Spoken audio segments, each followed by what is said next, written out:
So una, nagpapasalamat ako sa lahat, no, na naging bahagi na aking unang term, no, bilang isang lingkod bayan. Alam nyo, sa matagal na panahon, masakit ang puso ko eh. Kasi talagang pinangarap ko talaga na sundan yung pak ni Daddy, ni Tony Roman. Dahil kapangalan ko siya, abogado katulad niya, matagal niya akong kinukumbinsin na, hindi naman kinakumbinsin, pinapauwi para sundan yung yupak niya, sabi niya, maging congressman katulad niya.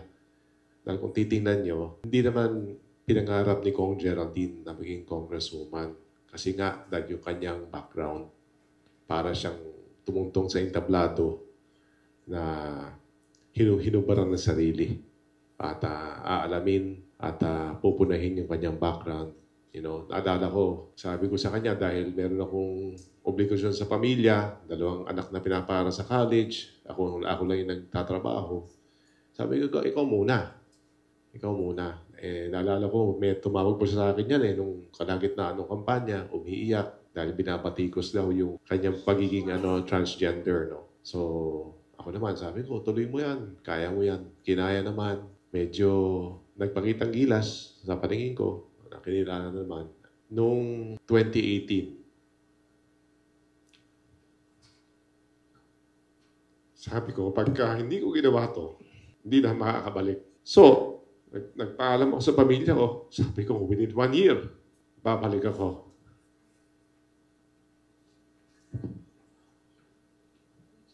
Kaya may konting drama para exciting. Di ba? Hindi. So, doon ko naramdaman yung yung masubukan, yung katatagan ng decision ko na talagang maglingkod, na bumalik at ipagpatuloy ni sinimula ni Daddy. Kasi sa mga OFW families dyan, kung nakaka-relate kayo, ang hirap pala nung iiwanan mo yung pamilya.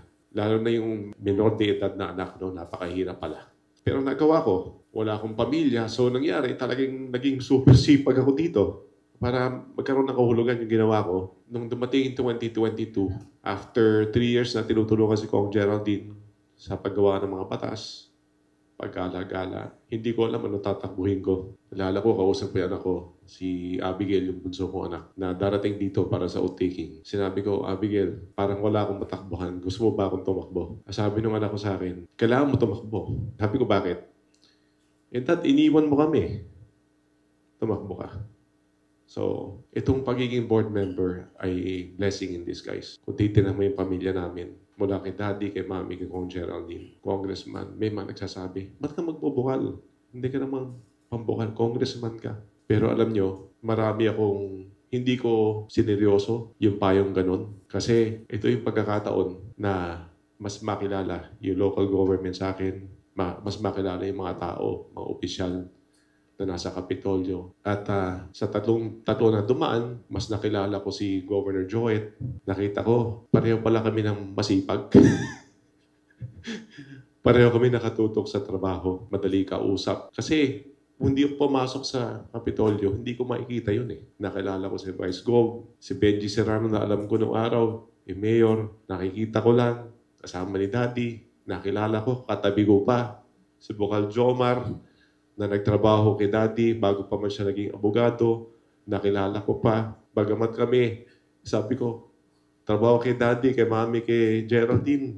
Pero pag nagtalo kami sa mga ordinansa, ang hirap pala banggay dyan, napakabigat. Di ba? So, nakilala ko si Bokal Manny Beltran, na naalala ko na anak ni Tita Lina Beltran, kasama namin sa pangampanya, anak ni Tito Boy Roque, mga dating mga politiko, kamag-anak ni Tito Celso Valdecañas, naalala ko kasama ni Daddy nung araw, si Joey Banson, palagi narinig ko. Nakita ko kung paano magtulungan yung sanggunian para sa programa na makakatulong sa lalawigan.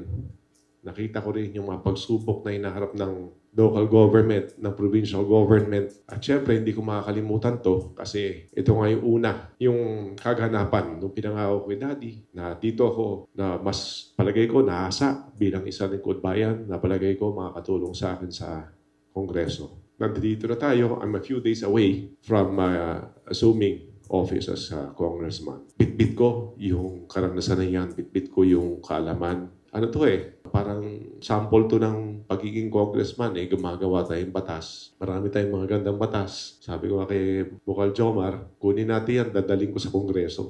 Nationalize natin. So, yun lang ang gusto kong sabihin sa inyo lahat na isang karangalan sa akin na makilala kayo. Sabi ko nga kay VG, nasisipangs ako separation anxiety, but hindi naman kinakailangan magkaganon dahil syempre ang bitbit ko yung lalawigan ng Bataan sa Kongreso, yung unang distrito, kung anong makakabuti sa unang distrito, yun ang aking isusulong.